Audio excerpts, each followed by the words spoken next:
孩子呢，肺气虚、鼻炎、咳嗽三种食物补起来。家里边孩子总是鼻炎咳嗽，除了吃药，日常生活呢可以多吃一些药食同源的食物，帮助孩子呢把虚弱的脾肺补起来。我比较推荐的这3种呢，第一呢就是百合，性呢微寒，味呢甘，归心肺经，具有养阴润肺、清心安神的作用。鼻炎患者呢可以适当的吃百合，辅助补肺气，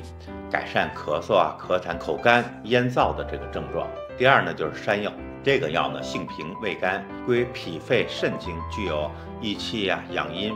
补肺肾的作用。第三呢就是蜂蜜，这个性平味甘，归呢肺脾大肠经，具有补中益气养阴润肺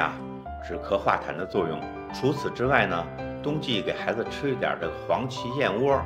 银耳呢也有一定的滋补肺气的作用，对鼻炎的孩子呢有比较好的效果。